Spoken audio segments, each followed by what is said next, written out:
Madam Chair, we are ready to start. Good evening. It is now 6:30 p.m. I would like to call the regular Cultural Heritage Commission meeting of February 18th, 2021 to order. Before I proceed, I want to take a moment to go over our meeting protocols for today. We're continuing to have our meetings in a virtual meeting setting to ensure the health and safety of the public by limiting human contact that could spread COVID-19 virus. This meeting may be viewed live online. In an effort to best facilitate dialogue and discussion during today's meeting, I'm going to ask that the commissioners be mindful of muting their microphones when not speaking. I will call on the commissioners to speak on each item one by one. I thank you all for your patience as we proceed in our meeting today.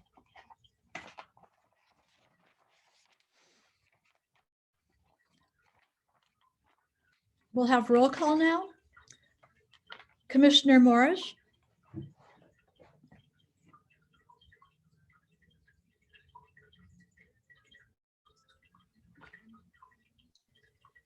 Madam Chair, you could just note that our commission members are here. So if you could, we'll take notes on it. Okay. It looks like we're all here. So all of our commissioners are here, as well as our council liaison is also here. And planning manager. Madam Chair, to let you know, tonight we also have our city attorney, Teresa Highsmith, on as well too. Thank you. Commissioners and staff, do you have any requests for additions, revisions to the agenda? We're going to approve it now. If so, please raise your hand. Seeing no request, I'd like to vote to the commission to proceed with approval of the agenda as submitted. We'll take roll call again. Commissioner Morris? Aye. Commissioner Cross? Bill, I think you're still muted. Aye. Did that work? Aye, aye. Commissioner Lopez? Aye. Vice Chair Gallatin? Yes. And myself, aye. Next is the disclosure by commissioners of site visits and ex parte contact for items on today's agenda. Commissioner Morris? Just regular site visits. Commissioner Cross? I'm sorry, what was the question again? It's regarding site visits and ex parte, more importantly, contact for these items. Well, I visited the sites. Good. Commissioner Lopez? Visited the sites. Vice Chair Gallatin? I have nothing to declare. Nor do I. Okay. This is the time for public comments and suggestions. The Cultural Heritage Commission welcomes public input. Members of the public were asked to provide comments to southpasadenaca.gov by 12 p.m. today. Pursuant to state law, the commission may not discuss or take action on the issues not on the meeting agenda, except that members of the commission or staff may briefly respond to statements made or questions. Staff may be asked to follow up on such items. Staff, did we receive any general public comments or suggestions? No, Madam Chair, we did not receive any for this meeting. Thank you. There are no presentations on the agenda this evening.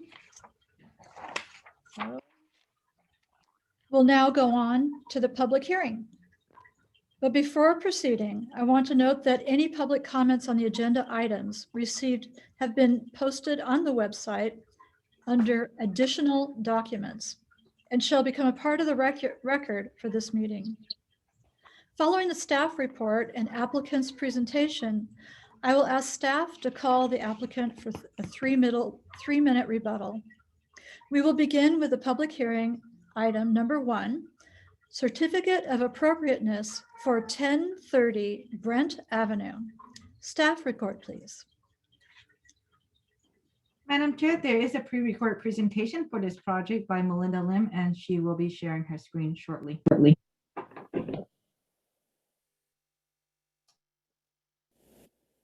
This is a modification to a certificate of appropriateness for 1030 Brent Avenue. Here's some background history of this project. It was approved by the Commission on July 16, 2020 for the conversion of the unpermitted patio cover into an addition. On July 31st, 2 council members submitted a request for review of the project after receiving a request from Mr. Travis Dunville, who is the neighbor to the south of the project site. On September 16th, the council reviewed the project and took the following actions.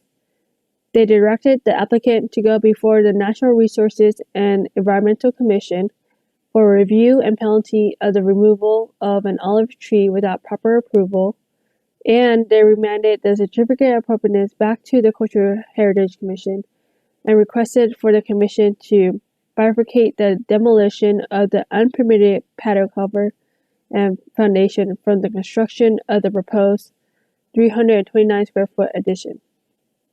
The design of the addition has now changed from when the Commission last saw it and approved it on July 16th.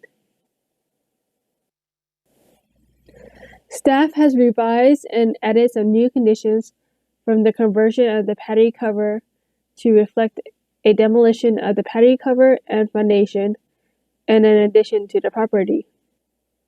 These conditions were to demolish the patio cover and slab, and to record a covenant for the proposed addition to be completed within 18 months. And both of these need to be done within 30 days of the approval of the certificate of appropriateness. A new condition added is to complete the demolition of the patio cover and foundation prior to submittal of a building permit for the addition. And one of the old conditions that was updated was to restrict the issuance of building permits for renovation or addition for 5 years after the completion of the addition instead of the demolition of the patio cover. And a condition added by the Commission during the July 16th approval required that an on-site planting of a 24-inch box tree on the city's list of protected tree species.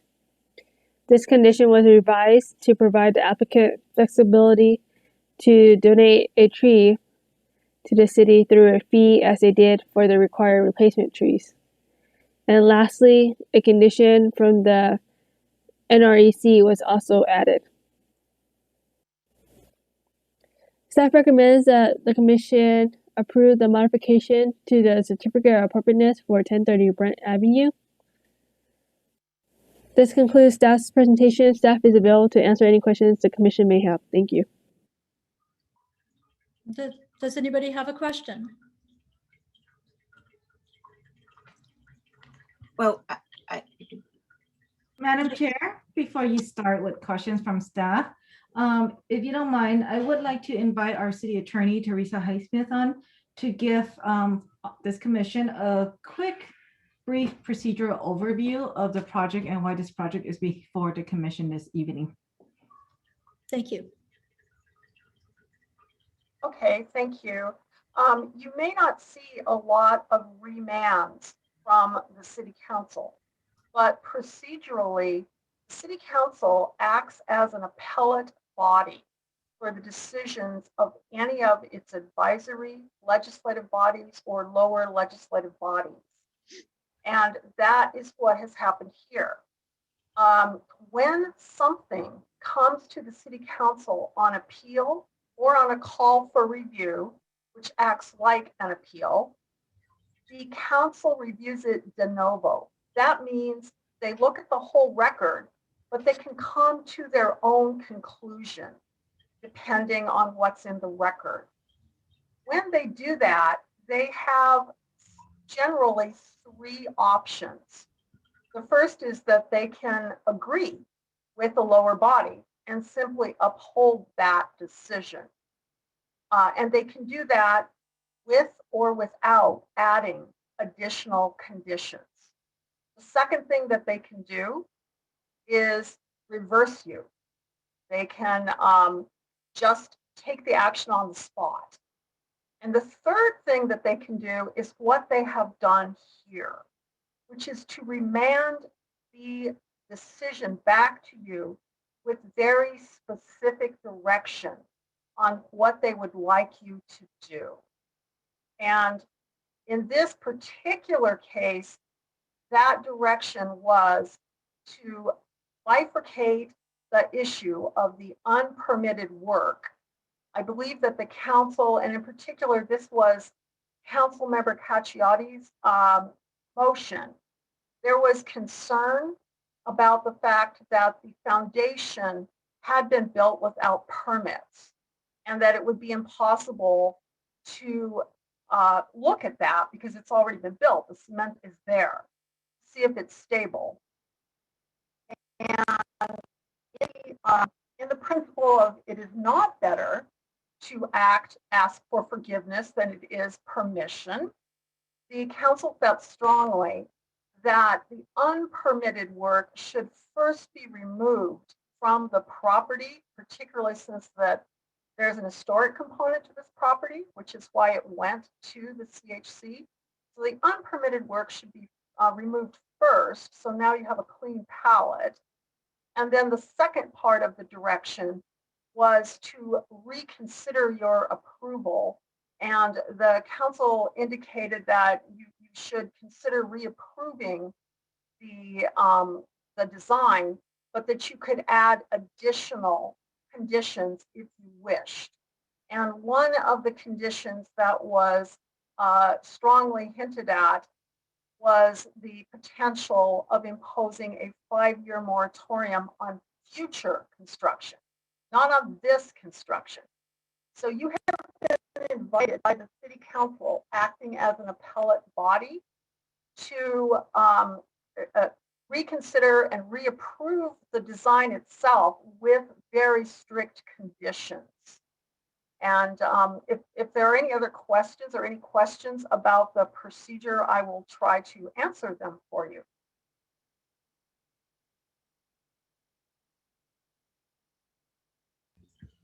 Vice Chair Gallatin?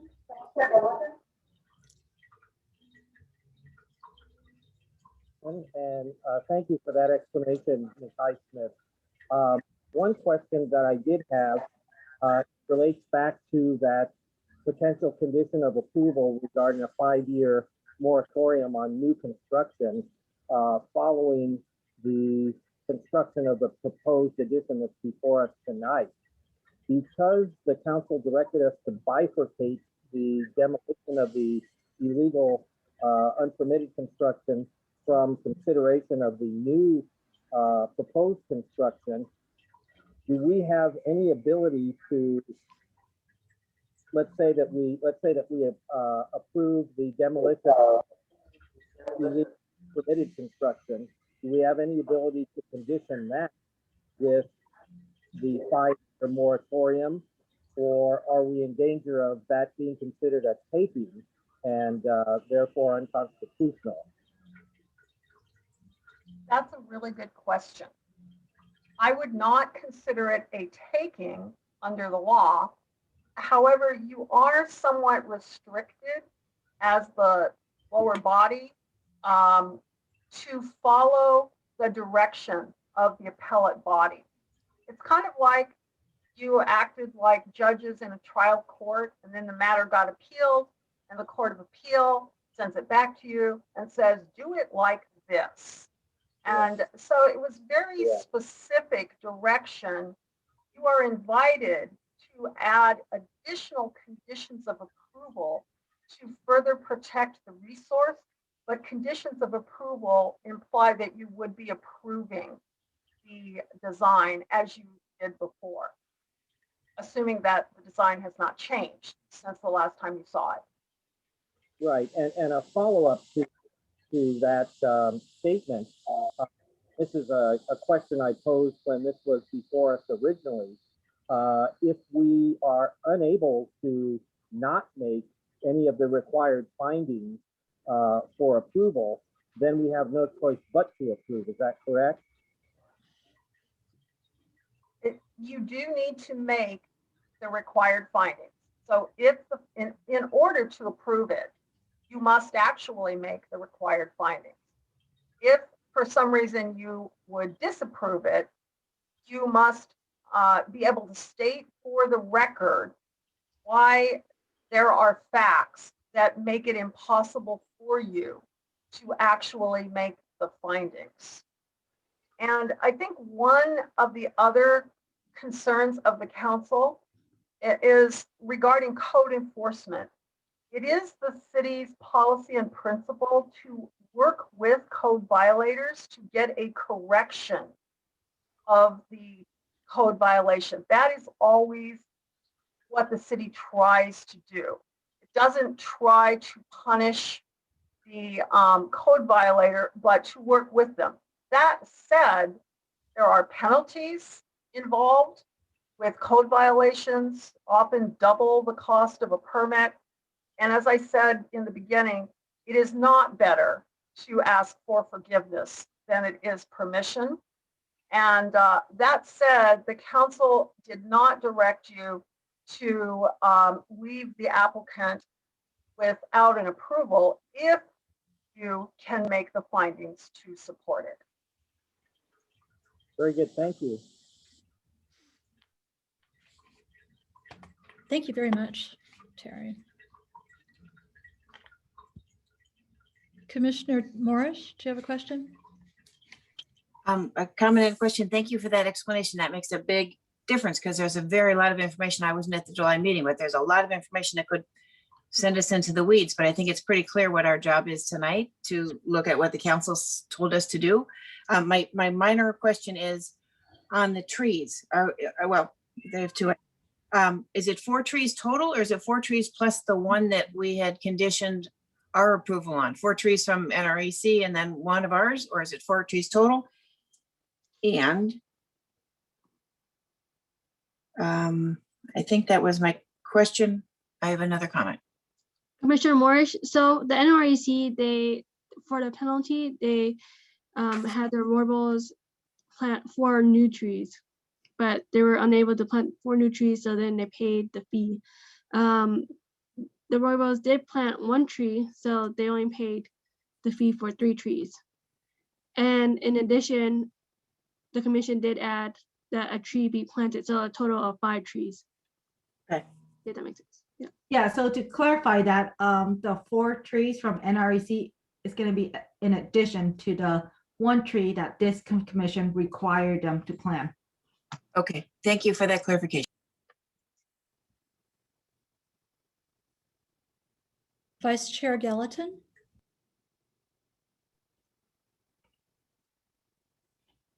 Well, I just had one question for staff. In reviewing the materials submitted for public comment, one of the potential points of contention that the city may have to deal with, assuming it's approved, is the accuracy of the drawings vis-a-vis setbacks and distances between buildings and things of that nature. Can you briefly walk us through what steps are taken out in the field and during plan checks to ensure that what is submitted is accurate and then what is built follows those accurate plans?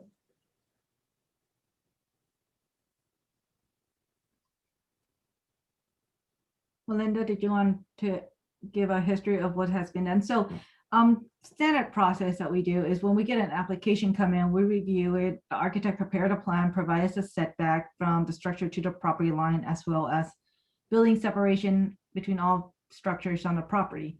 We review that, we rely on the information provided to us from the architect. In this situation, we did ask the property owner to provide a property survey.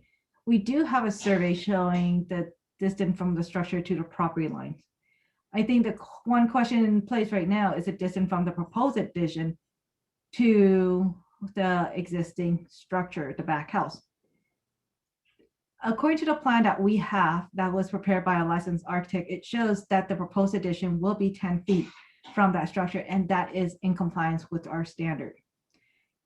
So once this project is approved, they will go through building permit for plan check review. Our building inspector will be reviewing the plans for compliance with building codes and all that.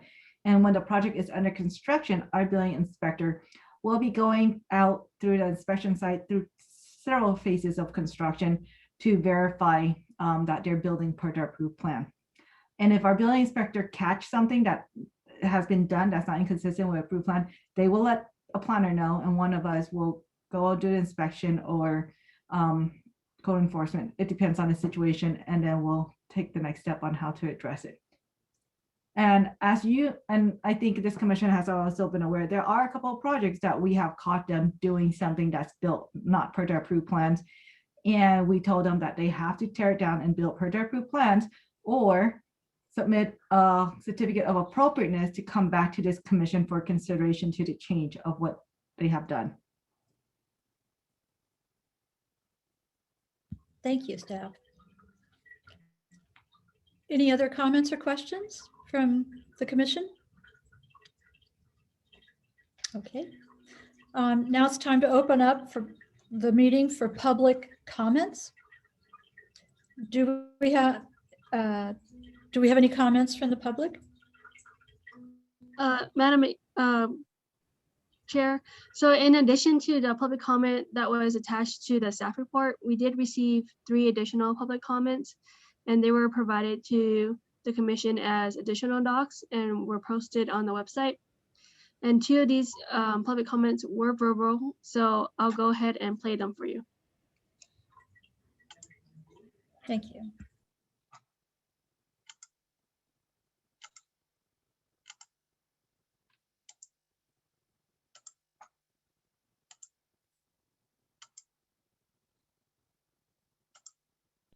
Hello, my name's Janet Marshall. I'm calling to comment on agenda item number 1, project number 2238, COA, address 1030 Brent Avenue. We strongly oppose granting a modification to a certificate of appropriateness to 1030 Brent Avenue. Let me explain why.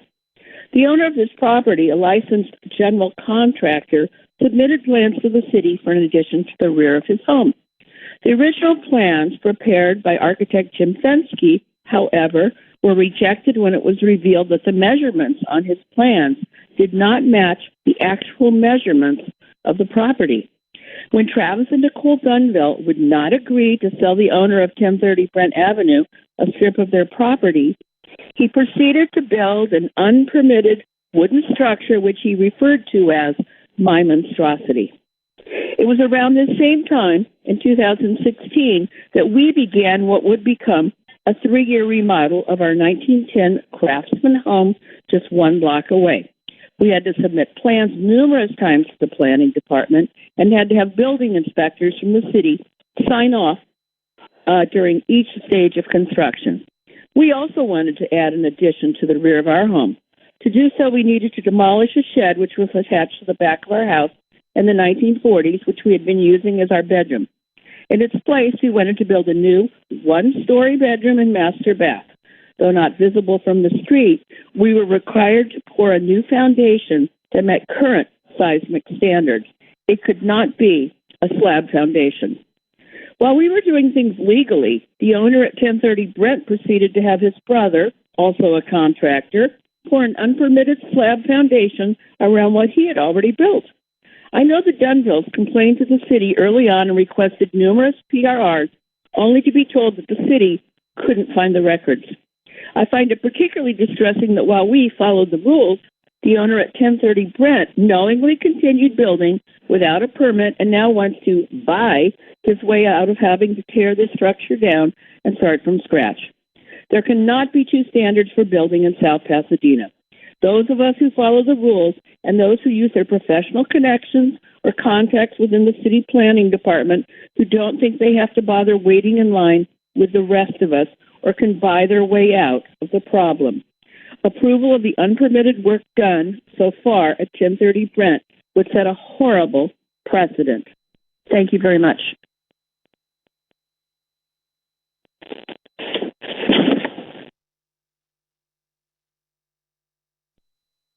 Hello, my name is Travis Dunville, 1036 Brent Avenue. Item 1, 1030 Brent, COA approval. It's too hard to tell all the problems with the project over the last 3 years into a 3-minute voicemail. I can tell you that this project has never been able to comply, and you're reviewing this project for a second time because the city provided you with incorrect information at the July CHC meeting in the agenda packet and when answering your questions. For example, Mark Gallatin asked, was there a valid COA?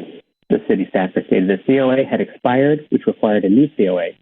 In a public records request, the city now confirms there wasn't an approval in August 2018. Therefore, the COA hadn't expired. Later, the city staffer then told city council members that because of all the changes, it required a new COA after 2.5 years. Mr. Gallatin signed off on some type of minor design review in January 2019. The minor design review could never have been approved based on 200 square foot limitation and being visible from the street. The stop work order states construction is visible from the street, and the code enforcement pictures confirm this as well. Staffer stated David Bergman approved the ADU in March 2019. The ADU ordinance at that time to be approved was a minimum lot size of 12,500 square feet. The project did not meet that requirement. It also had a front-facing entrance. That didn't meet the requirements either. The HCD is clear about the definition for conversions of accessory structures. The HCD handbook points to garage, carport, or arbor, not a legal back house. In the September meeting, it was discussed that the submitted plans had a 15% larger footprint than the original COA and is different from Mark Allison's plans that were signed off. How did something like this happen? The owners needed to comply after 30 days of notice.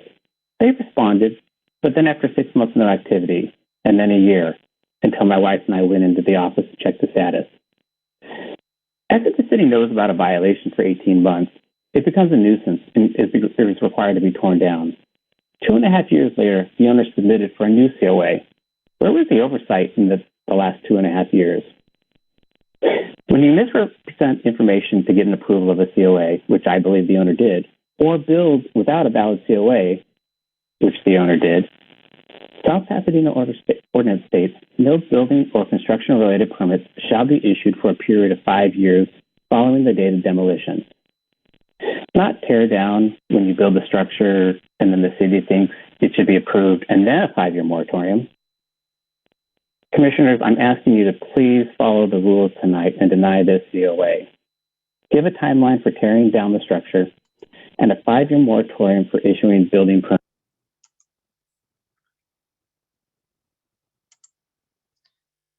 That concludes the last public comment. Thank you.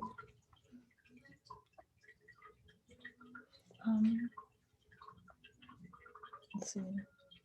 Does anyone have questions of the applicant? Do we have the applicant here? We don't have a presentation, as I understand. Is that correct, Steph? The applicant does have a presentation. Oh, And I I'm can sorry. go ahead and play that.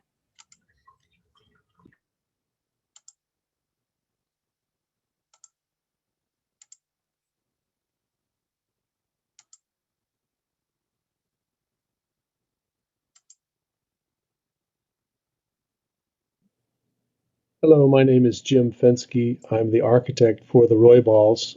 They are trying to make a family room addition to the back of their house.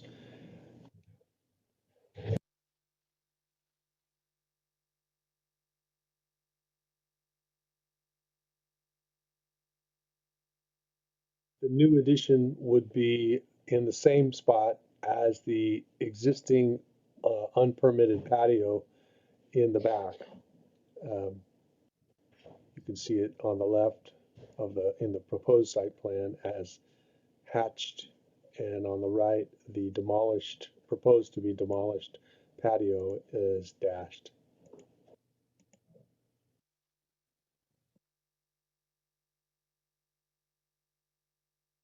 doors and windows, or just the doors, are all TM cob with the similar profile to what exists on the building today.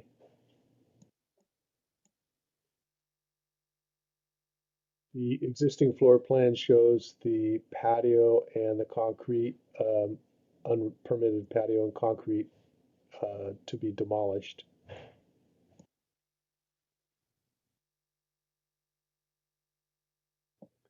The new addition, a single room with 4 doors in it and a patio extension out the east side is shown.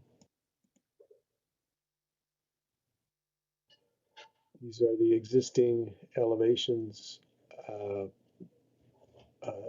You can see where the addition is dashed. The unpermitted addition patio cover is dashed.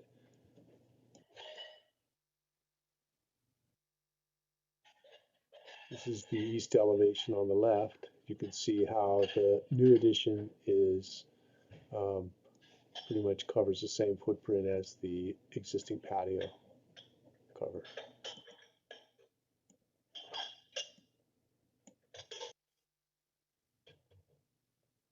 The owner would like to propose an alternative to demolishing the structure. He's indicating that he would like to pay a fine and be able to reuse the structure in its entirety, slightly remodeled so that it looks like what's proposed as a family room. I think a strong argument can be made for how much carbon will be saved by leaving the structure in place and proposing a different form of punishment instead of tearing it down, which would create almost 10,000 pounds of carbon waste. Why not just reuse it, recycle it, make the building, the family room addition out of this structure, and then figure out another way to impose punishment.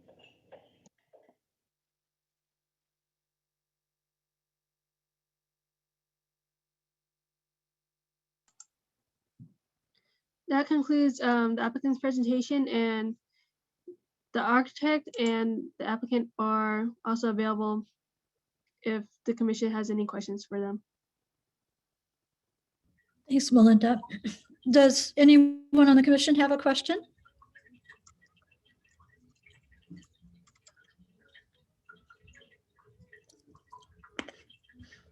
I do. A question of the architect. Jim, your dimensions on the site plan are different than your dimensions, would it be north-south on the addition? They're off by almost a foot. One shows it at 10'3" or something like that. I'm sorry, I had a technical glitch, so I don't have my package here, but the floor plan itself shows it at the same width as the addition, the illegal patio cover. And you also show 5-inch walls apparently. I don't know if that's legal. You know that. There's a lot of undesigned areas, I guess, the kitchen, the passageway with stairs down to the living room from the existing house. I don't know how wide that is or how you get a door to hinge on air into the kitchen. So it's hard to believe what I'm seeing here when there's so many discrepancies between the various drawings.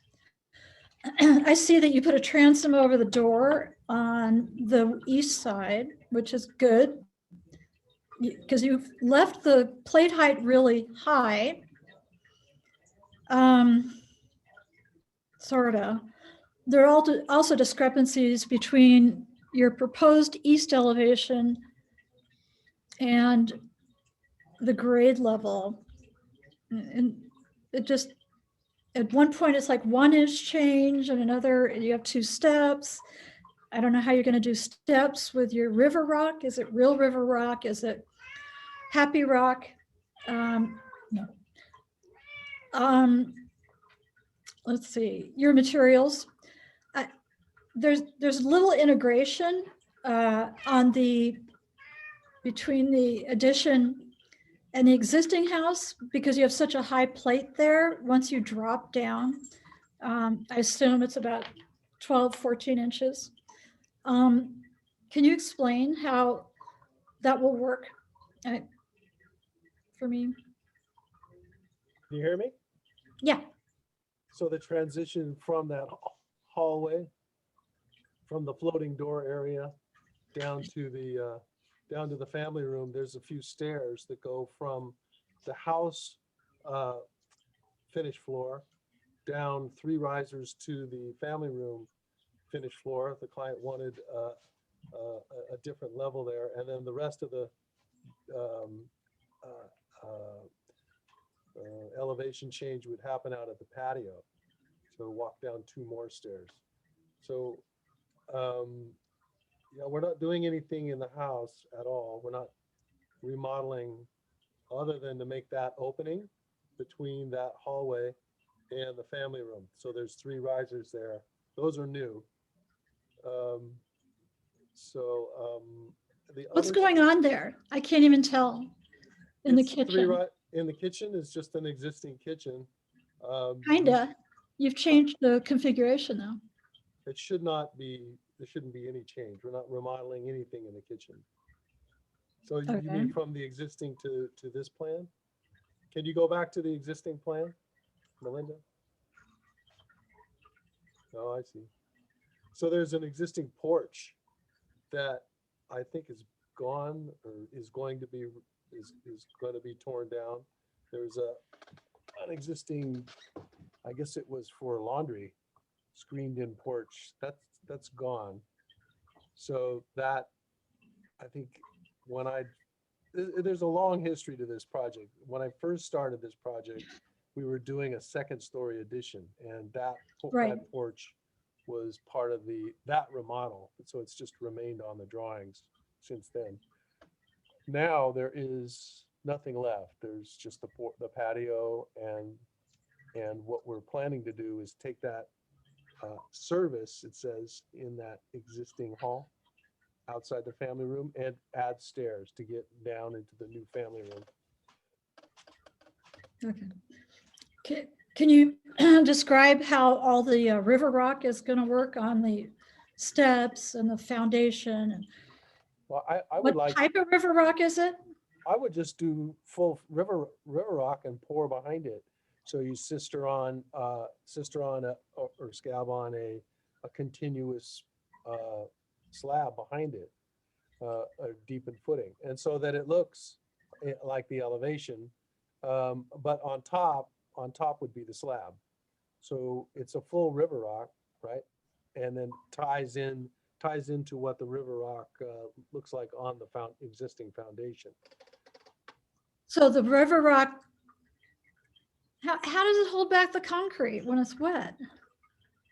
Well, you could back it. You could stack the river rock in a nice way. You could build it first and then put down a barrier. It could be plastic or fiber, and then pour against it. I would, some of the artistry in it is to let the concrete go in and out of the rock.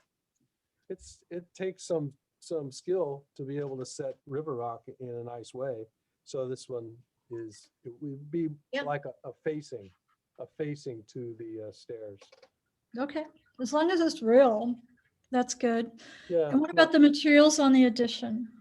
I like you say happy rock. I call it peel and stick. But what is it? Say it again. Materials. Yeah, how you differentiate? What's the cladding on the addition? Melinda, could you go to the elevations? East elevation. So I'm calling it out. Oh, on the right. Sorry, go to the right a little bit to the south elevation. Oh. So I'm calling out 1 by lap siding to match existing. So it's not cement board. It's wood. And that's what the existing is wood. it's not cement board or scored stucco. So, So this is differentiated how? well, there's some, yeah, that's not really, they're both wood. I suppose we could use cement board instead, but it's not differentiated substantially other than the plane of the addition is set back from every plane of the existing building. I So appreciate that, uh-huh. that. No, it'd be better to do wood, I guess, but can you maybe change the scale of it? Is it shiplap? Yeah. Okay. Is it, so can you just change the scale? Sure. Yeah. Instead of 1x6, you can go to 1x8 or 1x4. Okay. So I'll leave that up to your aesthetics. Okay. But it does need to be differentiated. Now, I see that you've added outlookers and transoms, which is great, but you only put a transom on the back, Right. which I guess that's okay, to leave it off the north and south elevations. I think it's a vaulted ceiling. Yeah. They want a vaulted ceiling, so that would be. Pardon? They want a vaulted ceiling on the inside, so this would be wonderful. Yeah, no, and you've brought down the vent, I think, too. It looks better. Are you gonna have light fixtures out there? Not so far. I haven't seen, we haven't gotten that far. I might have to submit those separately. Okay. I have a question. And the city, when they were requiring that the Roy Balls, well, when we first started getting involved with the new patio or the illegal patio issue, the planner had asked that, okay, well, instead of having a grandfather duplex with the existing original building in the back, the structure in the back, to tear out the meters, the gas meter, the power had to be on a breaker to the main house, that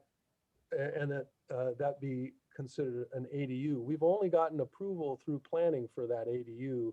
We have yet to get a permit to remodel it to make that a legal structure because it's close to the property line.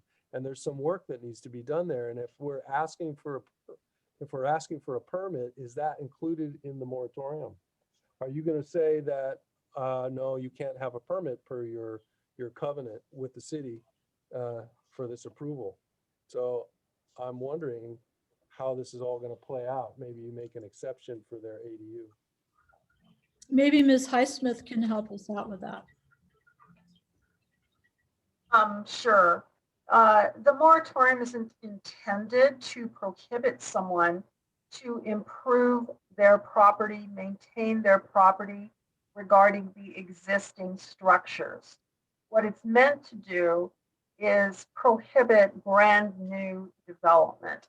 So if you are talking about getting a building permit to make some corrections, repairs, etc., that are necessary to the existing ADU structure, that would not be part of any 5-year prohibition should the commission decide to impose that as a condition of approval. Okay. Okay, thank you very much. Does that answer your question, Jim? I think so, as long as they can fulfill their duties, their agreement with the city to turn that into an ADU and take it to completion. That's the idea. So maybe Melinda or Kanika, if that language gets into any approval, if that's going to happen, then I'd appreciate that.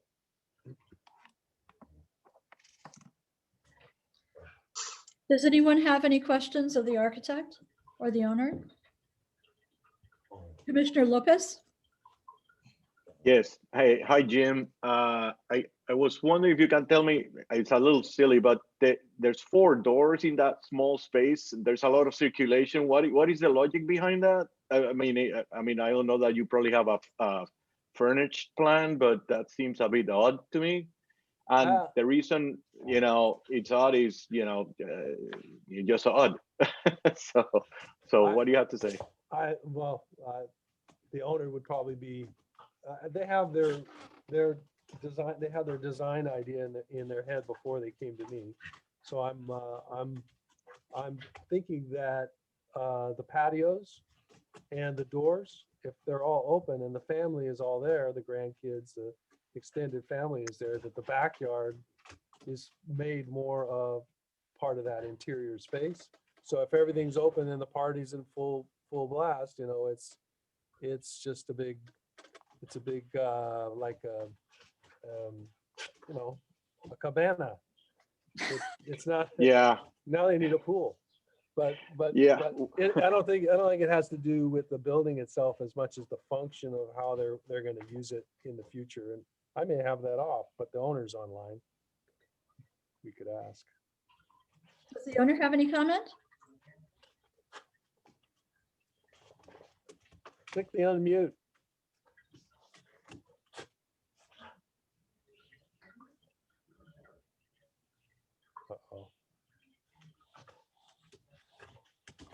Uh-oh. Diane, can you unmute yourself? Can you tell her how? Yeah, I got think can you hear us? There he is. There he is. Okay. It's really good to be able to respond. We haven't before. Yeah, our idea was really to make a open, more to the ground level family room, and exactly for that purpose, to have family over, extended family over the holidays and through the summer. And that's the reason we put so many doors in there, because they're going to be true French doors opening in. So not out. So the traditional style, just like the originals of the house. But our idea was just to have it open with seeing the tree back there and be able to have our extended family, which are many, including great grandchildren, to be able just to go right outside into the yard and make it kind of a enclosed area, but not so much a formal family room, but an open family room, if that makes sense. So not so much furniture in there, pretty much more of an open space. That is correct. Yeah, we're not going to furnish it. We do intend to have the washer and dryer in there. It's already plumbed there, and kind of a closet area, but that's only going to take up a couple of feet. So it's pretty much as you see it from the interior. I know it doesn't look good from the outside, but from the interior, that was kind of the look we wanted to have with those open beams there. We've researched a lot of craftsman homes, and on the inside, at least, it would conform to traditional styles of architecture. Okay, thank you. Does that answer your question, Commissioner Lopez? Yeah, I mean, it's still a little odd that the north and the south elevations are different, since if it was gonna be one function, I don't know why they can't match, but it's not a big deal. Yeah, if I can respond. Sure. Mr. Lopez. Yeah, we intend, we're not exactly sure with the tear down and everything, the exact elevation. We may come up a little bit, so there's not such a step down and change in elevation. I'll have to go over that with Mr. Fensky in a technical way to find out if that could happen. But yeah, that could change. I agree with you. There is a dramatic difference in elevation. So I see your point. It is about functionality, I think, is what the commissioner was saying. Let's see, any other questions? Oh, I just have a brief 2-minute kind of a chronology. I've never spoken before. We've just did the best we could to comply. And if I just may, I wrote down my thoughts, and if I could just read them to you, it'll give you probably a better perspective of our intentions and what we did to comply with the city and the staff. Okay, Madam Chair, before Mr. Rolla start, I would also like to remind the Madam Chair that we need to also provide the applicant a 3-minute rebuttal to the public comment received as well too. that's, you took the words out of my paper. Thanks, sorry. Oh, okay. No additional rebuttal, but there've been a lot of untruths, and this isn't the forum to go point by point and say this isn't true, that isn't true. But most of it isn't true. It's really been an attack verbally, and the detail is wrong. But this isn't the forum to throw stones back. So if I may just read this and allow you to move on with. Go ahead. Okay. First of all, I want to thank you so much. I don't want to get emotional for this opportunity to speak. And again, I'm going to read this to stay on track with my thoughts. So first, let me start by saying that the timeline and history presented by your staff is correct, and we completely agree with it. I would, though, like to emphasize that during the lengthy process at every step, we've complied promptly with the request made by the city in every instance. And at going to the city council meeting on September 16th, we weren't not able to be heard. It was a technicality, so we could not correct or even clarify or respond to many of the assumptions and misinformation that were stated at that meeting. But I mostly want to address, in regards to that meeting, the proposal of Mr. Cacciati to bifurcate the project, which will involve tearing down the patio cover and the slab before rebuilding. I choose to follow through with the plans for the addition. So we'll definitely comply moving forward. But I have a question about the wisdom of the tear down of that heavy lumber on many fronts, and I'll just state them. First, it's going to take a lot longer and for the entire project. And as much as I personally will try to mitigate it, I'm a professional, there's going to be additional noise and disruption for our neighbors. Many of the kids are in school, and additionally, it is a terrible, shameful waste of our natural resources. That's the main issue in my heart. I find it puzzling that a city like ours that prides itself on greenness, and I believe we're still designated as a tree city. That lumber in there are trees, that's heavy timber. And this structure, by the way, contains over 2,100 board feet of lumber, mostly heavy beams, not 2x4s. That's a lot of trees going into the landfill just to decay. Furthermore, the requirement appears to be primarily punitive, to punish. What other explanation is there to tearing down something just to rebuild it again? It's only motivated by punishment. So to punish, so far, the cost for all this for us has been in excess of $40,000 over this whole process. It's been a pretty heavy lift for us. We're seniors on a fixed income. We have the resources, but it's tough. So with that, I just want to thank you so much for letting me do my input here, and I'll let you proceed. Thank you. Thank you. I think there was a specific strategy to having it bifurcated. Maybe Ms. Highsmith can elucidate that for us again. Sure. Concern of the council expressed by Councilmember Cacciati was that much of the work was unpermitted, and specifically the foundation, which is proposed, which is attached to the house and proposed to be the foundation of the work of the room, it was poured or laid without a permit. And when you try to do an as-built permit or correct a violation, something that was done without permit? I think we're Work. losing. Are you losing me? No, you're Can clear you hear now. me okay? Yes, thank I'm you. sorry. I'm having problems with my headphone tonight, so I'm having to speak right into the microphone of my computer. The concern is when you're trying to correct a code violation, and that's really what the city is trying to do, work with the property owner to correct a violation, not punish, but correct and get compliance. In order to do that, the city has to be able to inspect the work that was already done without a permit.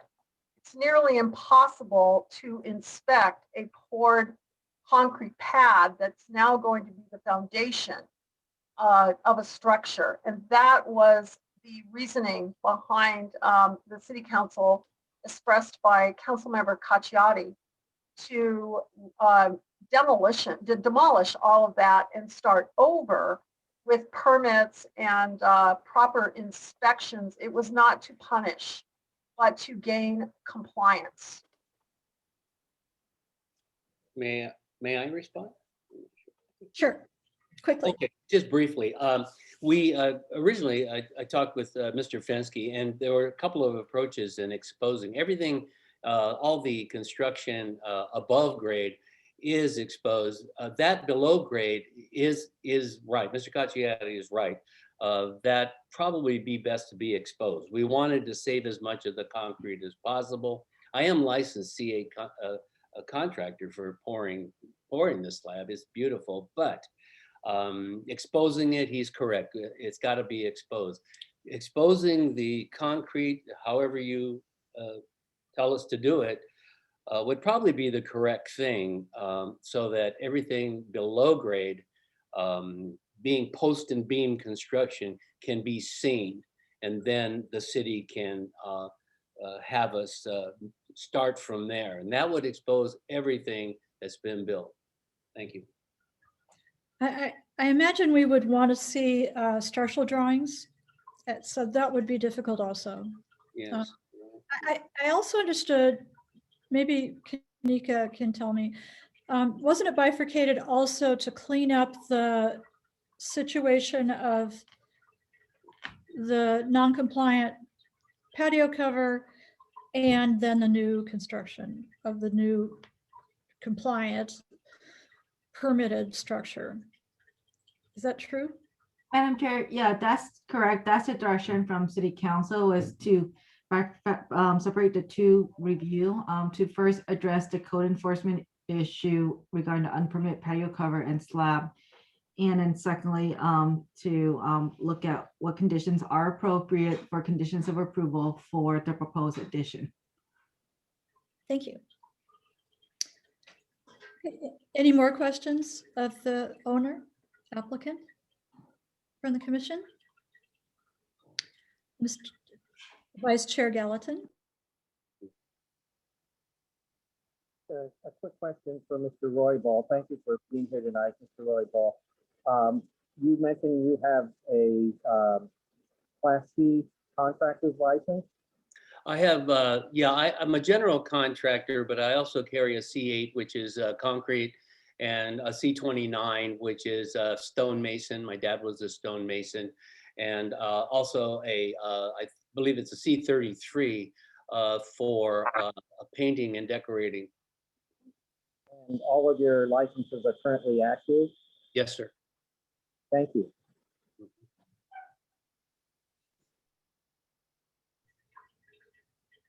Any more questions or concerns? Okay, I will now close the public hearing and we'll have a discussion amongst the commissioners. Who would like to go first? Commissioner Morris?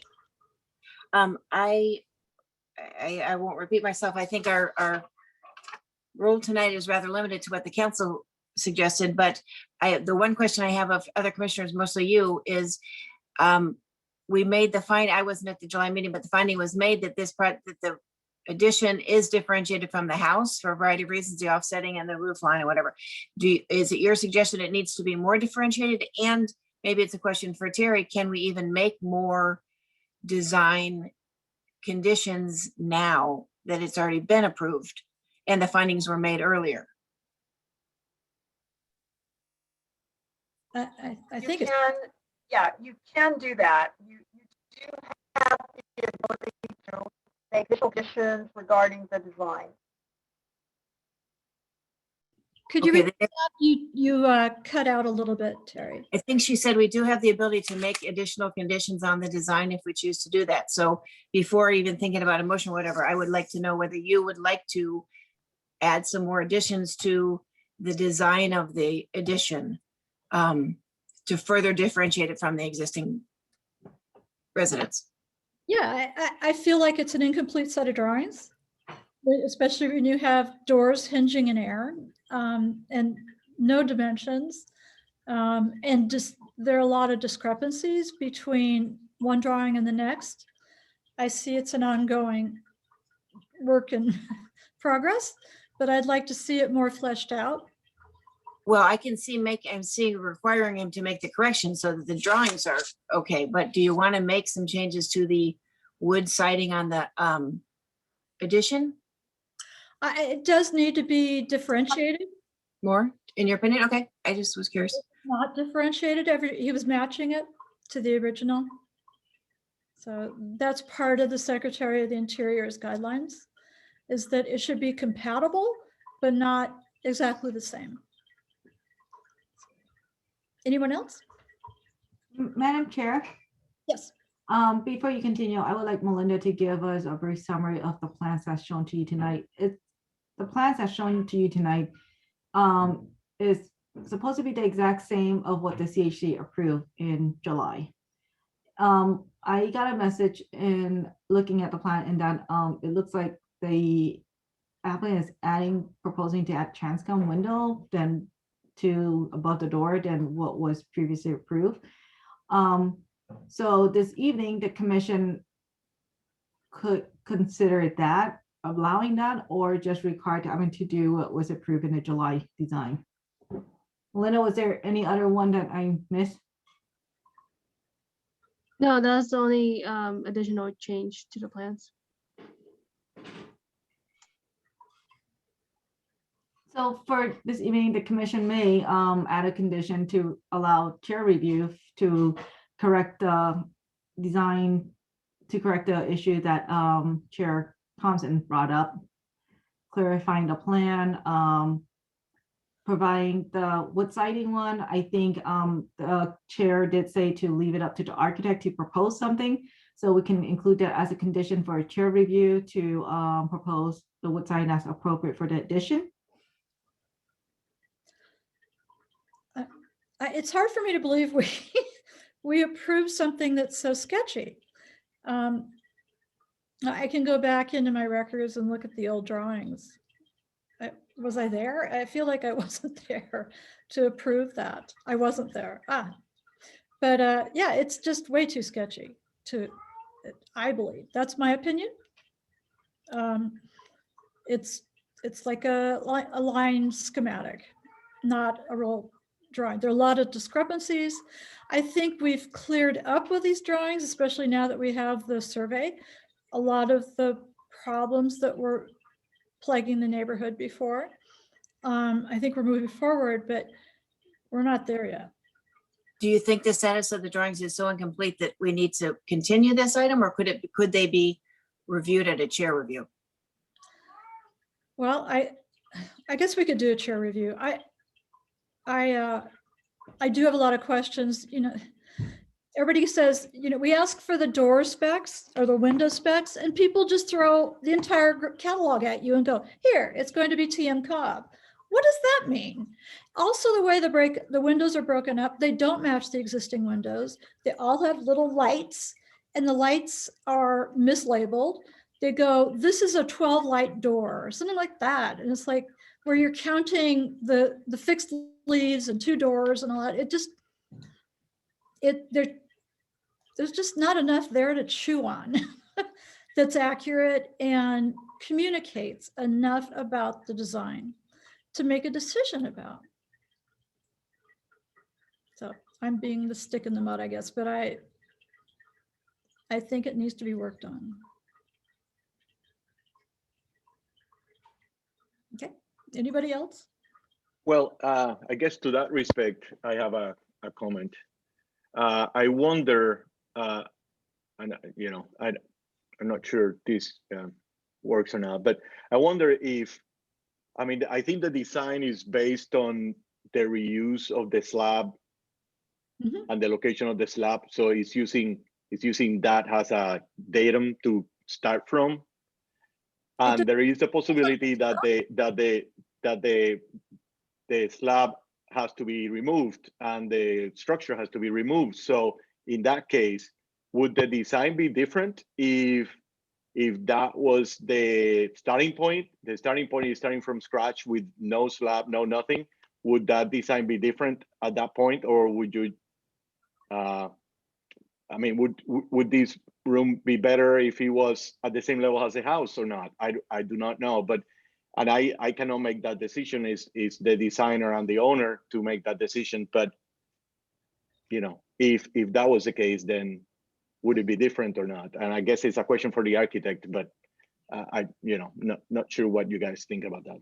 Some of the drawings are dimensioned from north to south, the same as the slab existing there now in the unpermitted structure. On the site plan, it's narrower.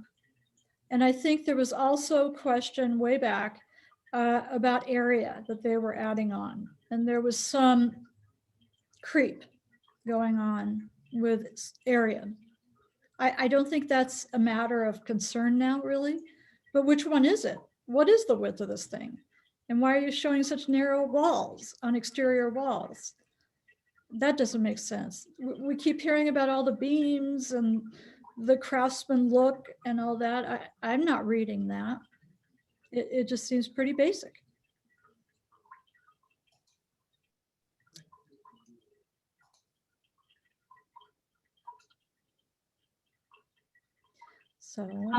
So Madam Chair, in response to Commissioner Lopez's question about if once the commission required to remove the patio cover and the concrete slab, would this change the design of the addition?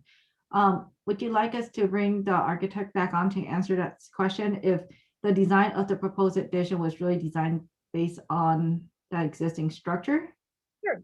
I know. Well, I wouldn't mind listening to that. The question I have for you, Kanika, is we are supposed to be approving a design that was already approved in July. So at that point, that was already there. I mean, so I'm not sure that I'm not sure that we can do that or not. I mean, I don't know that because they're trying to go to that July date that already shows the slab on the ground. So I was just wondering aloud in reality, but I'm not sure that we have the freedom to go there. I don't think. I could be wrong. Right, because this was direction from council to separate the two review, and it's mainly to look at the unpermitted patio cover and slab, and then to add additional condition to address any code issue, and also for conditions that were approved for the previous design. Now, if the design is going to be changed from what the commission approved, then they will need a new certificate of appropriateness. So I would propose that my proposal would be that I fashion a motion to approve this, but requiring the demolition of the slab and the unpermitted structure with a chair review for the design. If the chair decides that the design has changed so dramatically because of those conditions, he can always say it's got to go back to the full commission. And if he or she, whoever is the chair, review, then we can revisit it. But I'd like to kind of push this forward if we can.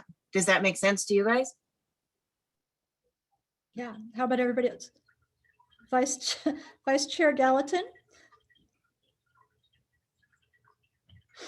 I would like to second that motion for discussion. And what I wanted to say was, first of all, again, thank you to our city attorney for the very clear explanation on the reasons why council remanded this back to us, what the intent of the remandment, if that's a word, was, and also very clear about the purpose of the demolition of the slab and patio structure as a corrective rather than a punitive action. That being said, though, I just want it on the record that I appreciate the argument that have been made for environmental sensitivity and the request to reuse the materials, but frankly, I'm not buying it. To me, it's almost akin to like a plea bargain in a criminal case. Let's see if we can plead this down and let us keep some of it. And I just don't think it's. I think it's kind of disingenuous, actually. I think to the extent that the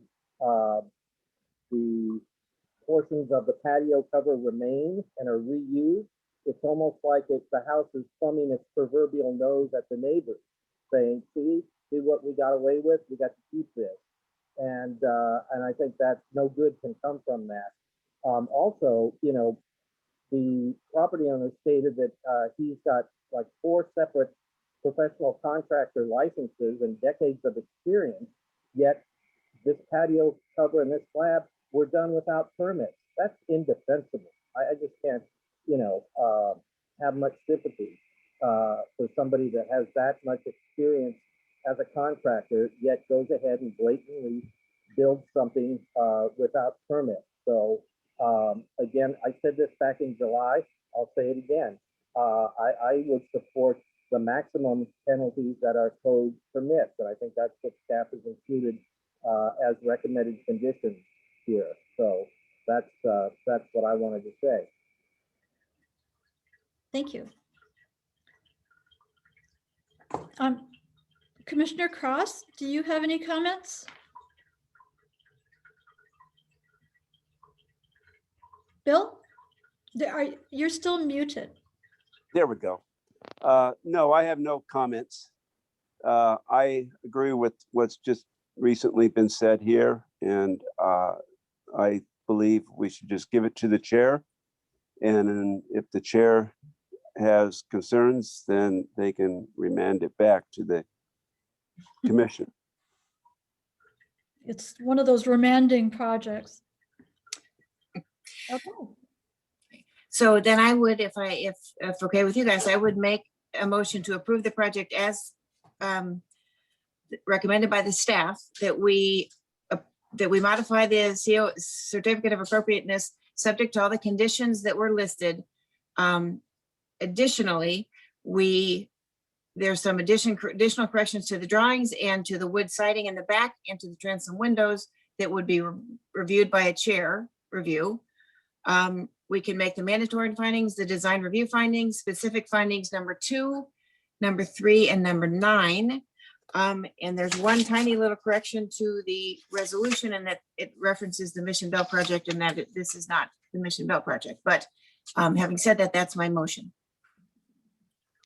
Do we have a second? I take on the motion. We have a second. Okay.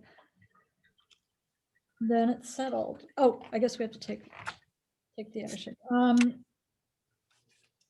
So let's take a roll call. Commissioner Morris? Oh, yes. Commissioner Cross? Aye. Commissioner Lopez? Aye. Vice Chair Gallatin? Aye. Myself, aye. Passed by a vote of 5-0, this project is approved subject to the conditions of approval. This decision is final unless an appeal is filed within 15 days from today. No construction or activity may commence during this period. Appeal forms may be obtained from the city clerk's office. Okay, moving on. Is it clearly noted in the motion, though, that there is still a chair review that's required relative to the drawings and the wood siding and the transom window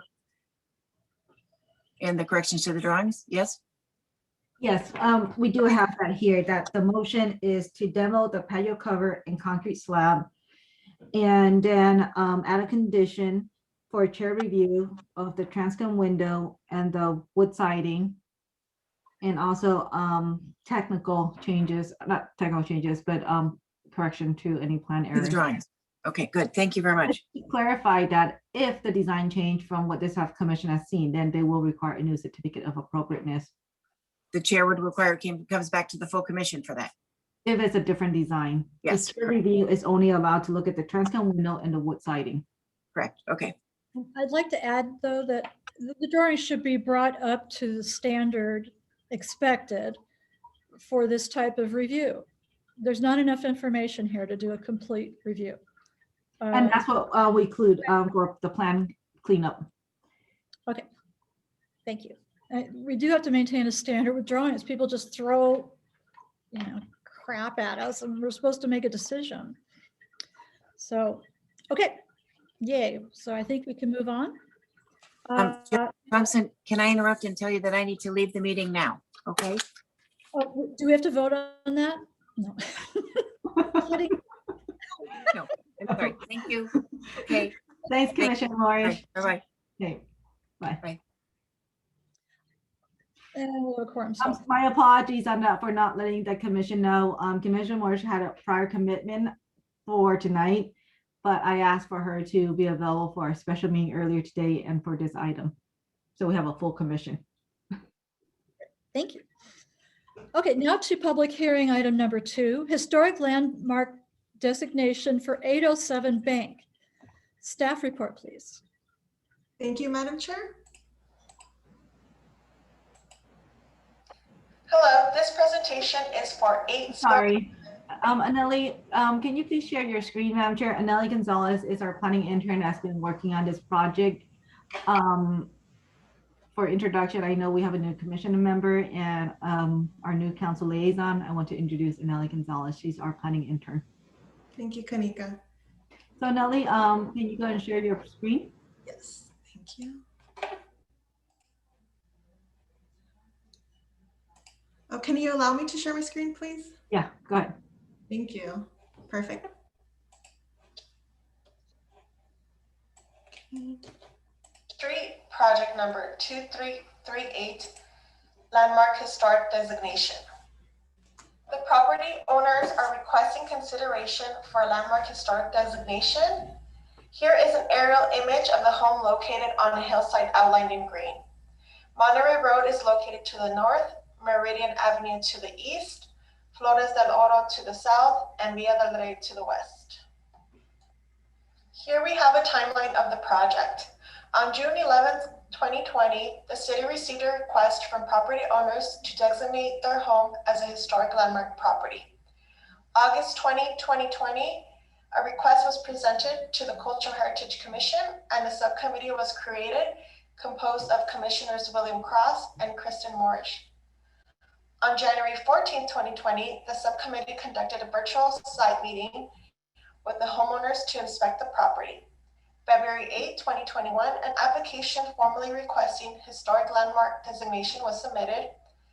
And on February 9, 2021, the landmark subcommittee determined that the property merits consideration by the commission. The proposed home for landmark designation was built in 1959 and was designed by Theodore Pletched. The architectural style is a modern ranch home. The home's plan is a rotated L and faces to the south and west with a street-facing facade. The two-car garage is located at the south end of the west elevations and faces towards the front. The home is designed with board and batten siding, overhang eaves with exposed and rounded rafter ends. The main entry has laid out brick in semicircles to be used as a landing, with decorative brick pedestals and mortar court planter beds made of brick. The east elevation has a floor-to-ceiling glass sheet and aluminum glass door. Other features include folding wood shutters, wood deck, stucco finishes, built-in cabinets, and patio seating wall. Pursuant to the South Pasadena Municipal Code, Section 2.63B, the Commission shall use any or all of the following criteria in making a recommendation to the City Council for designation of landmark. The subcommittee report states that the project qualifies for designation under criteria 1, 4, 6, and 7. Staff recommends that the Cultural Heritage Commission to review and recommend historical landmark designation for 807 Bank Street to the City Council. This concludes my presentation. Thank you. Thanks, Anelli. Thank you. Okay, does anybody have a question of Anelli regarding this? I will open the public hearing. Staff, were there any public comments for this item? Yes, Madam Chair, we received 2 public comments in support of the landmark designation. They were given to you as additional comments to the commission, excuse me, and also posted on our city website. Thank you. Do we have a presentation, I guess, from the applicant? We did not receive a presentation from the applicant. Okay. And do we have any questions of the applicant? Okay, this is a loud group. I will now close the public hearing and we will have a discussion. We'll now have, or would somebody like to go first? Vice Chair Gallatin. Yes, I just wanted to commend the owners on the very good report that was submitted documenting the history of this home and its architect. I'm somewhat familiar with Professor Heise's scholarship on the history of Los Angeles, and this report didn't disappoint either. It was well done and well documented. I learned a lot of things about this particular architect's legacy that I wasn't aware of. So just wanted to say I found it very helpful in reviewing this application. Thank you. I have to concur. I did too.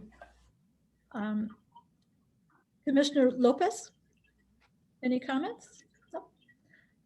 And no, it looks good to me. It's been well maintained. It's just wonderful to see. And the cliff bay windows on the corner.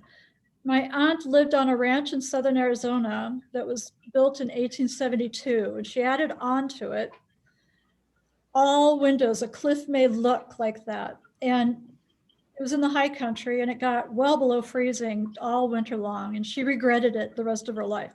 You have to live in LA to have those windows.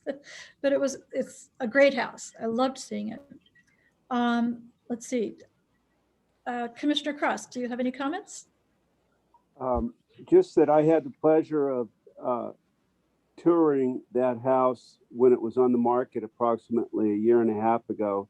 And I thought it was a splendid house with a gorgeous view. And it had been just wonderfully maintained. And it was being sold with the appropriate furniture in it, which was interesting. And I don't know if that furniture is still there, but it is clearly a timepiece, and it's most worthy of this recognition. I agree. It's wonderful. Okay, if there are no other comments right now from the commissioners, would someone like to make a motion? Vice Chair Gallatin. With pleasure. This might be the first mid-century modern home or modern ranch home on our landmark list if it gets designated. So I would like to make a motion that the commission recommends to the city council to adopt the landmark designation for 807 Bank Street. Okay, do we have a second? I'd be glad to I'll second. second. Yeah. Oh, we have thirds and fourths today. Okay, so we have a first and second. We'll have Sorry, who seconded the motion? it was a tie. You can choose. It was either Commissioner Lopez or Did someone second the motion? Commissioner Cross, he did it. Commissioner Cross, thank you. okay. We'll take roll now. Commissioner Morris is excused. Commissioner Cross, Yes. Commissioner Lucas, Yes. and Vice Chair Gallatin. Yes. And myself, aye. Passes by a vote of 4-0. The project is approved, subject to conditions of approval. This decision is final unless an appeal is filed within 15 days from today. I think that's it. Okay, so that concludes that part. We can move on to business discussions now. Our first business item is formation of a subcommittee for historic landmark designation and Mills Act contract for 1016 Orange Grove. Madam Chair, Yes. before you proceed with this item, I would like to recuse myself from this item. I am in close proximity to the project site. Okay, Linda will be your staff liaison. okay. Let's see. Does anybody have any questions of staff?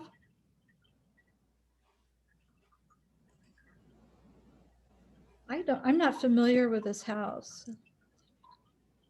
You're first. Pardon? Yes, I have a presentation at the staff report. Okay, Let me go please. ahead and share that. Thank you.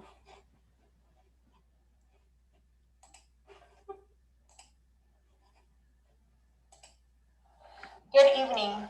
This presentation is for 1016 Orange Grove Avenue, which the property owner is requesting consideration for a landmark historic designation and a Mills Act contract. The home located at 1016 Orange Grove Avenue is known as the Orange Grove Schoolhouse. It was built in 1885 and was used as one of South Pasadena's earliest public schoolhouses from 1885 to 1918. The architectural style is transitional late Victorian craftsman. Some of the character-defining features of the home include hipped roof with clipped gable ends, medium high-pitched eaves, shallow boxed eaves, an elevated partial length porch with simple wood post, and sheathing materials such as a wood shiplap siding. The letter of intention for the Mills Act indicates some of the damages in these features that need to be repaired or restored.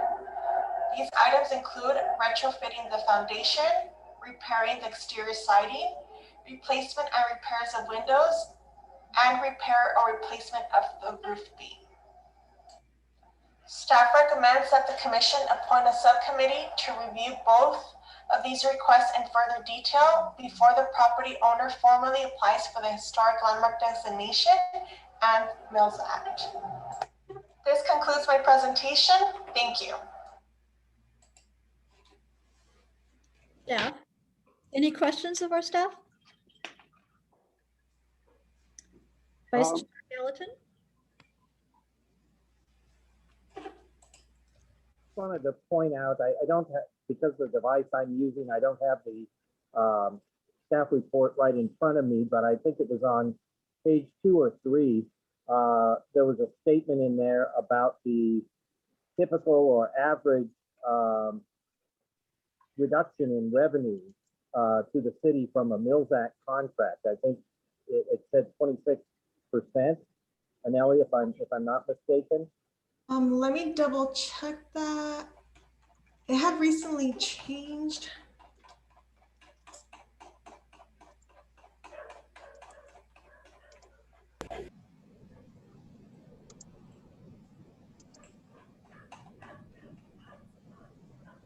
What page was that? I'm sorry, Mark? I think it was on the one that you just had on the screen, 2 pages prior to this. It must have been like page 2 or 3.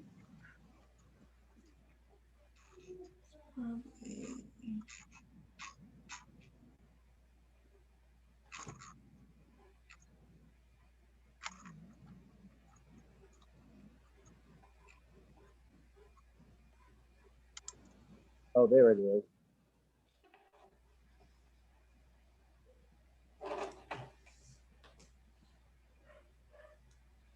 under fiscal impact. Oh, yeah, so it's 26%. It's not, Okay. yeah, it's not noted here, but it's 26%. Okay, yeah, because what I saw was 40 to 60%. And on the previous project that we just considered, that staff report said 26%. So I was just curious why the discrepancy. Yeah, so that is it's a mistake, excuse me. It has to be corrected, but it's 26%. All right, thank you for the clarification. Thank you, Vice Chair.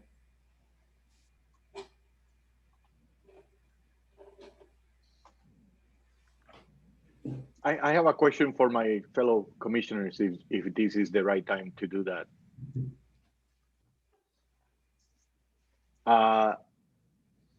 Is the fact that the structure is now a house versus it used to be a schoolhouse, is something that should be considered or not? In terms of what? Like, well, in terms of its value for the landmark designation, it's basically have been renovated and now it's a completely different use. So in the interior is obviously going to be completely different from what it was before. I mean, so it's just a question for the fellow commissioners to give me their opinion. I believe that the Secretary of the Interior encourages adaptive reuse when it benefits the community and the structure and it's appropriate. I could be wrong, but I think that's what they say. Well, no, I mean, I can understand why it's encouraged to be the adaptive reuse, but then to then be considered a landmark, I think it's, of course, you want to give an old structure a new life, but to make it a landmark, does that have something to, is that a consideration or not? I mean. But we have to research that. Madam Chair, I'll try to take a stab at answering my fellow commissioners' question. The landmark designation criteria are spelled out in our cultural heritage ordinance. I believe there's 11 of them. And I don't recall that use or reuse, adaptive or otherwise, comes into play there. Certainly, you know, one of the things that we look at is the period of significance for the structure. And in reading the staff report and the supplemental materials, this structure started life as a school, but then was, I believe, Boys and Girls Aid Society 100 or so years ago. And I think at one point was a duplex, and now will be used as a single family home. So over the course of its life, it's been about 4 different uses. But with respect to the landmark designation, probably what's important is what was the use during its period of significance once that's been determined. Okay, thank you for that. Okay. Okay. Would someone like to be on the committee, the subcommittee? Any volunteers?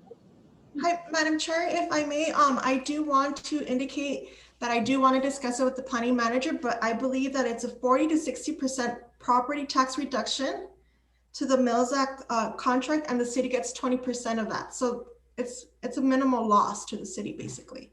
But I would like to discuss it with the planning manager a little bit further. Okay, thank you. Thank you.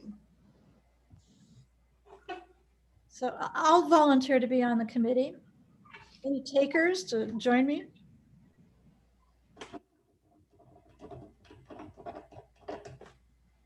Vice Chair. For old time's sake, Becky. Okay, great. So we have 2 volunteers. Would somebody like to make a motion that we move ahead? So moved. So moved. Second? I'll second. Okay, a motion was made by Vice Chair Gallatin, seconded by myself. We will take a roll call. Commissioner Cross? Yes. Commissioner Lopez?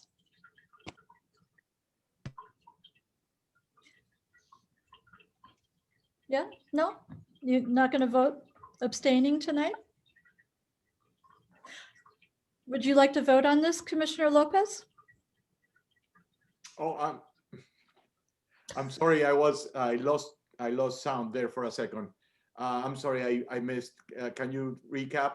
I'm sorry. I missed the last minute. Just moving ahead, we have a subcommittee now, and we're voting to move ahead with this and look into making it a landmark. And I'm asking you if you vote yay or nay. Yay. Yay. And myself also, aye. So it's unanimous once again. So passed by a vote of 4-0. The subcommittee members for this item are Commissioner Vice Chair Gallatin and Chair Thompson, myself. Our next business item is historic preservation funding opportunities. Staff report, please. I'll go ahead and bring Kanika back on so she can provide that staff report. Thank you.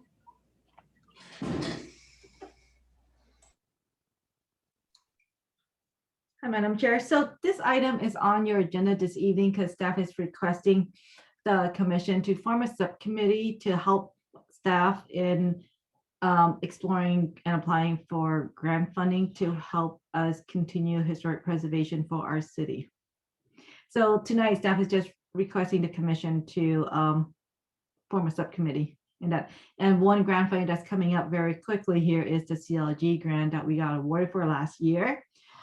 That one is coming up and the grant's gonna be due early May. So we want to start on it early for application for next year. I mean, no, application for this year, but for grant funding for next year work.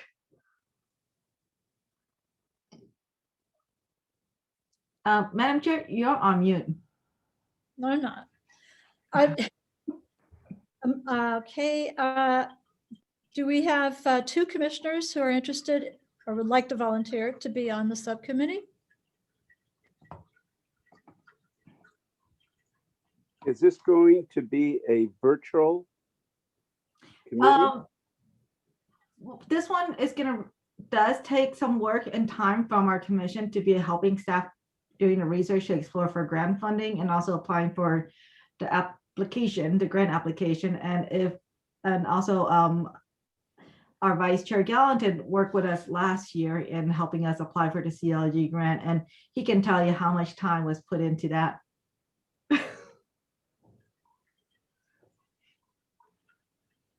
is not a small time commitment, but certainly a worthy one. You know, I found it quite invigorating to work with the staff on grant application, and especially the fact that we were successful in securing the grant. So we want to keep that momentum going for the coming year. Thank you, Vice Chair Gallatin. Yes, so, and the point of the subcommittee is really to get us okay to help staff do that. You know, staff have a backlog of projects. We are balancing our current plan with historic preservation as well as long range planning, but it would be helpful for a subcommittee to be formed to help staff do that research and apply for the grant application to help us continue our historic preservation. There are a lot that needs to be done that we were looking forward to. For example, we could use some grant money to help us update our website. We could use the grant money to put together educational materials. We could use grant funding to work on getting our 2017 survey adopted. There's a lot to do. So that's why staff is asking for help. Can some of the work done last year can we piggyback on that? Like some boilerplate? For that CLG grant, we probably could, but it may not be successful. So it will, applying for a grant application does require some understanding of what needs to be done and creativity in applying for it. So we could use what's done before, but it's really tailored to the grant fund we're applying for. Okay. Oh. Well, maybe we have to continue it. I wonder if Commissioner Morris would be interested. And the commission, if you want to continue to our next meeting, that is perfectly fine too, for Commissioner Morris to also be involved, because just so the commission know, it will take some time and effort for the commission to help staff with this. All righty, thank you. Let's, I move that we continue this question to the next meeting in March. If I have a I second, second the motion. thank you. Shall we do roll call? Commissioner Cross, Aye. Commissioner Lopez, Aye. Vice Chair Gallatin,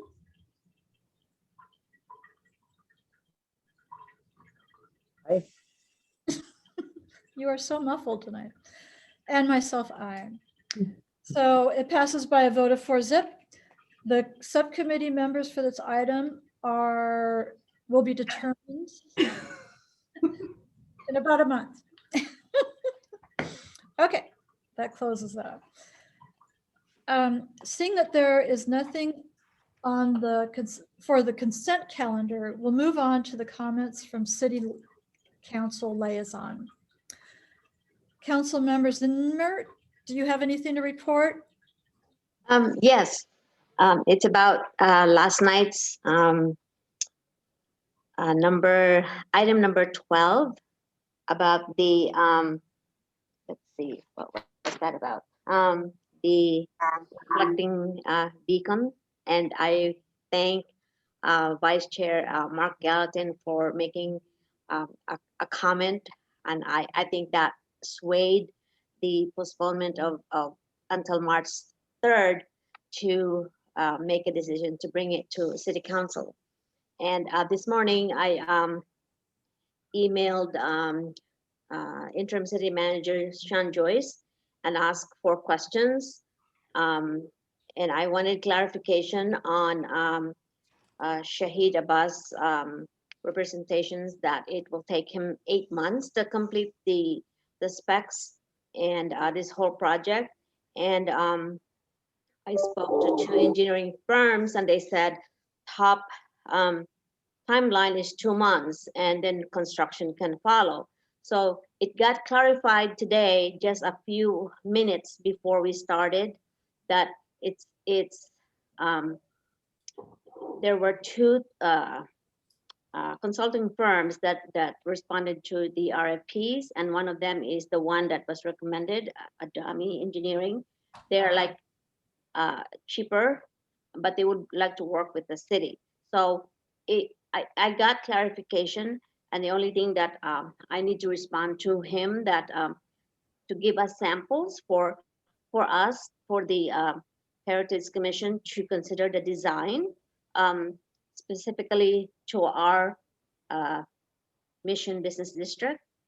So because Claremont has successfully done theirs, and I would like for Mr. Abbas to present the commission with samples of other cities that had successfully installed their own design. So that's in the works. So but we have a little time, 2 weeks, in order to. But one of the things that I asked also was, which is better, solar or electric?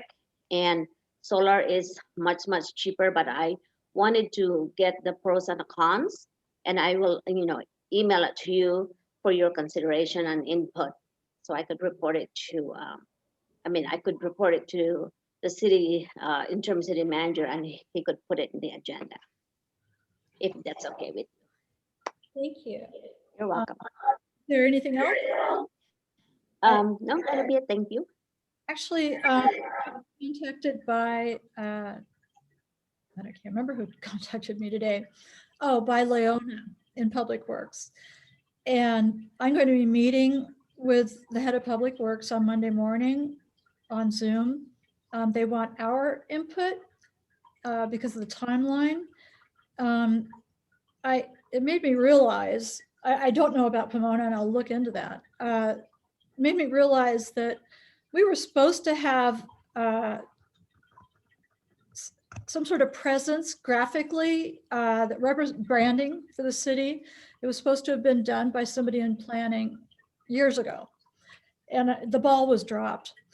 And I think it's important for us to have something that's appropriate to the city of South Pass, as opposed to just jumping in and saying, well, we'll do exactly what Pomona did and Sebastopol or something. So I reached out to Sean Joyce today also and asked him if it'd be possible to look into getting some graphic help on wayfinding and tying it into any other signage, especially for historic districts, and the announcement of them on the roads. So I'm looking into that. We haven't gotten far. I don't understand why the timeline is so short. How did that happen?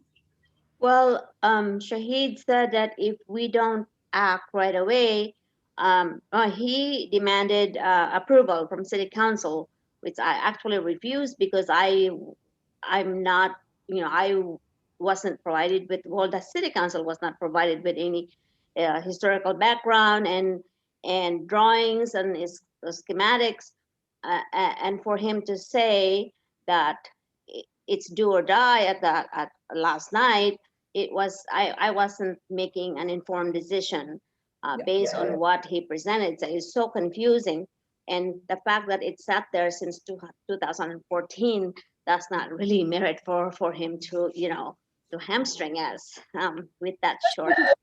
8 weeks to put it together, which makes absolutely no sense. Yes. But even well, Vice Chair Gallatin had some ideas too that he wanted to hear about. So, for instance, why can't we even duplicate the flashing lights at Oxley and Fremont that I use when I'm going to the post office or whatever? And believe it or not, people stop quite politely, but that'd be cheap as dirt too, compared to what we're doing. And we might not have to worry about the signage for the city yet, that would be more neutral. So there are a lot of things to consider at this point, and it's not right to put us up against the wall, I don't think. Madam Chair, I don't mean to cut you off, but just to remind you that this item is not on the agenda, so it's really not for discussion at the moment. I'll take back everything I said. Thank you.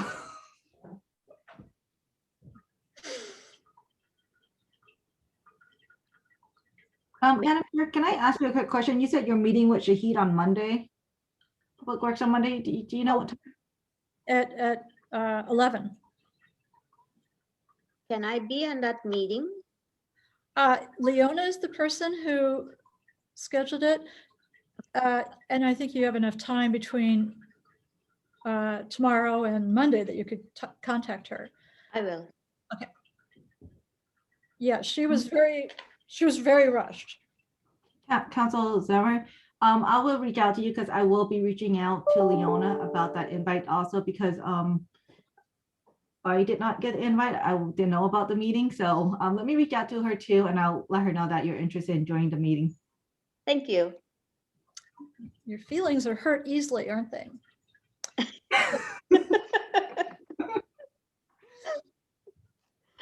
Thank you very much, Council Member. You're welcome. We now hear comments from our Cultural Heritage Commissioners. Would anybody like to go first?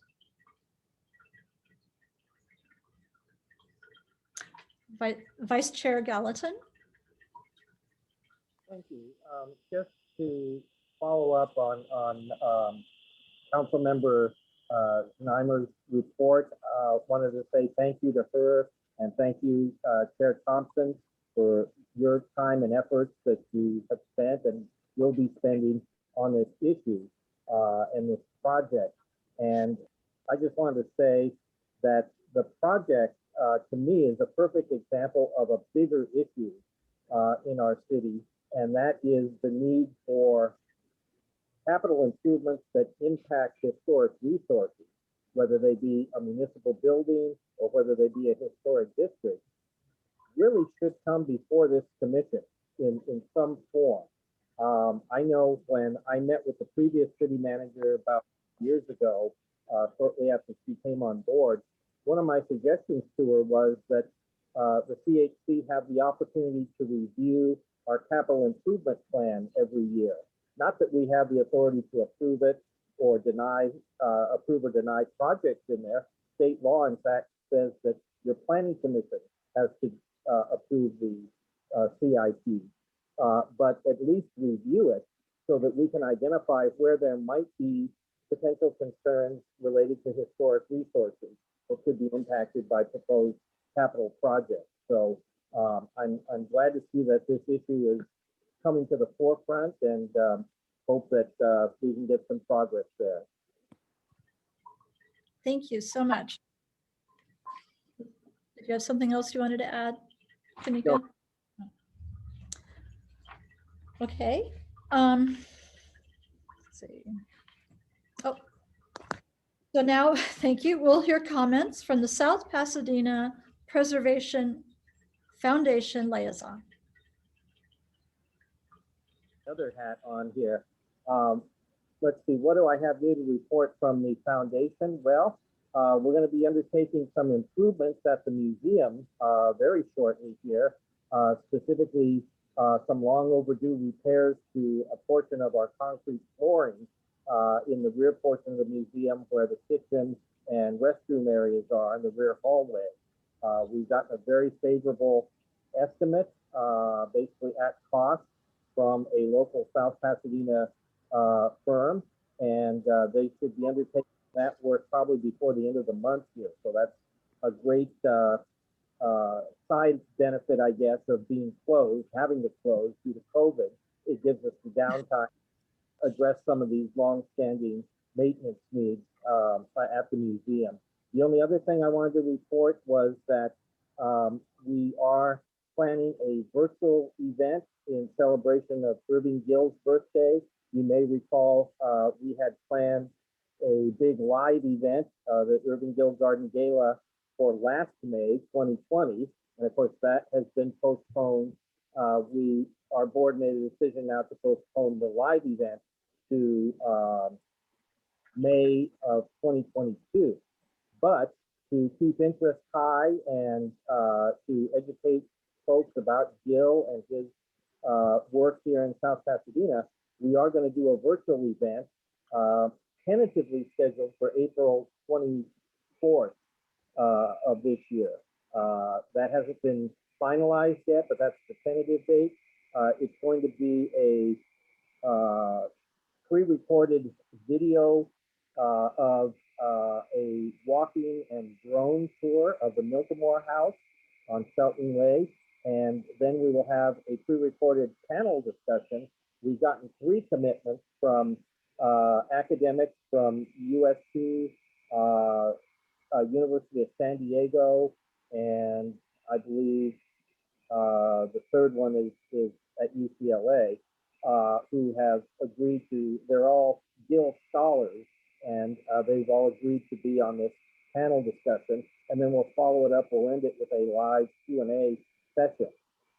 So I urge you in the coming couple of weeks to check the South Pasadena Preservation website, and we'll have ticket information on there and more details about the virtual event. Thank you. Thank you, Vice Chair Gallatin. Okay. Madam Chair, before you move on, I think you forgot to ask if Commissioner Lopez and Commissioner Cross had any comments. Oh, nobody heard me, but nobody responded. Okay, just wanted to. No, Should I no yell? comments. No comments here. No burning comments from me. Any cool comments? Okay, so thank you. Oh, we're supposed to have staff comments now? Did we have that? No. I'll keep it short. Thank you for being available for the special meeting. And I will reach out to Public Works about the meeting for the flashing beacon. And I just want to confirm that, is that going to be what just the chair, or the chair, would you like the vice chair to join you in the meeting or not? that's also up for this. That could be an option. So you could let me know after the meeting if you want. I'm sorry, would you repeat the question? Are you talking about Monday? Meeting on Monday for the flashing beacon. If the chair won, you could maybe, if you want to invite the vice chair, if the vice chair is up to it. It's here. We don't have to do a written invitation, do we? It might have to be on a nice card though. All right. Our vice chair is very busy. Without the stationery. And also just want to let the commission know for our timeline for this ADU phase 2 ordinance can be a very tight timeline, and we have it in our schedule here to have a special joint meeting of the Cultural Heritage Commission, Design Review Board, and the Planning Commission in June to review the public ADU draft. So just want to let you all know, heads up to that you may have 2 meetings in June.